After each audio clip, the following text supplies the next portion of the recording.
Who invited the FNG to the YXZ party at Sand Hollow? See what the new guy thinks of the new 2024 YXZ 1000R. If you've seen my Wolverine XT 1000 video, we could carry on the For the Peasants theme to the YXZ, as it's an excellent value starting out at just under 21 grand. Yamaha wanted to address the number one complaint with owners of previous years, and that's the tall first gear. They not only addressed that with a new 6-speed transmission, with its new extra low first gear, but made the YXZ more friendly to those new to the sports side-by-side world with a sport shift model, available in both base R trim and standard on the XTR.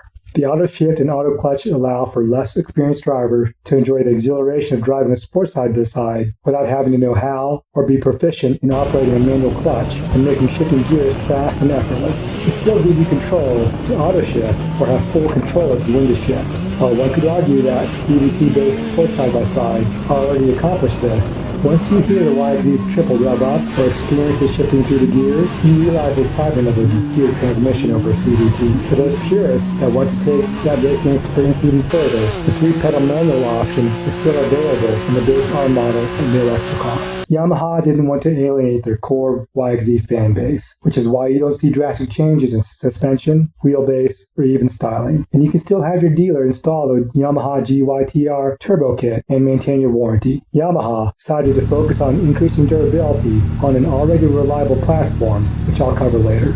You may notice watching my video footage compared to the other drivers at Sand Hollow, as I'm the slowest one. My goal and mindset going to Sand Hollow was to test the slow rock crawling abilities of the new 24 YXZ and how it stacked up to the Billy Goat capability of my RMAX 4 Melody. In addition, all the other drivers have driven a YXZ before, and many either own one or have owned one. They know what it can do, but they are accustomed to driving the YXZ like a rock bouncer. But that is just a testament to how tough the YXZ is, and that it can be driven like a traditional rock bouncer many are used to driving it as, or you can now choose to drive it in Billy Goat mode, like its Wolverine cousins. How you choose to drive it may depend on your passenger. If that second seat is occupied, making the ride comfortable for them is important, and that's where rock crawling may be a better choice than rock bouncing. I can tell you my wife Ellie already loves the reclined seating position of the YXZ, and I do too, even though I thought I would hate it. We both also like the lower center of gravity and stability the YXZ offers. Driving the YXZ in the dune sections at Sand Hollow was a new and exhilarating experience for me. While the more experienced drivers led the pack,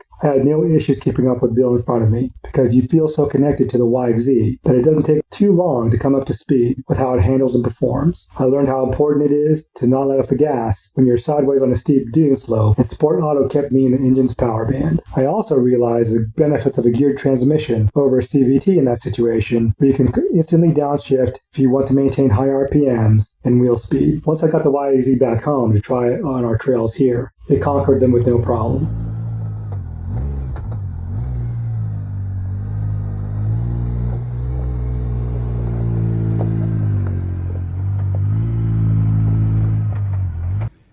So, I've never done duning before.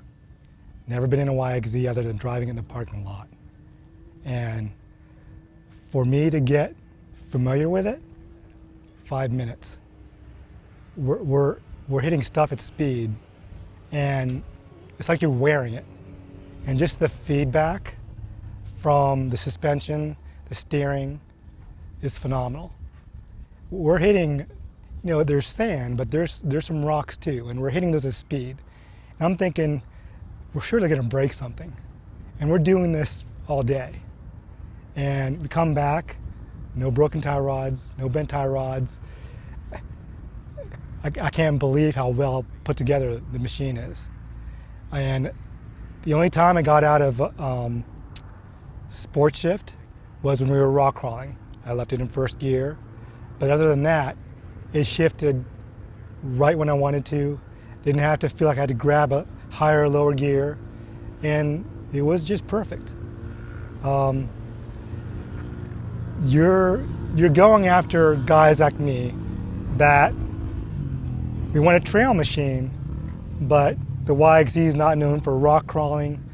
And what we did today, you guys will have no problem using this thing as a rock crawler.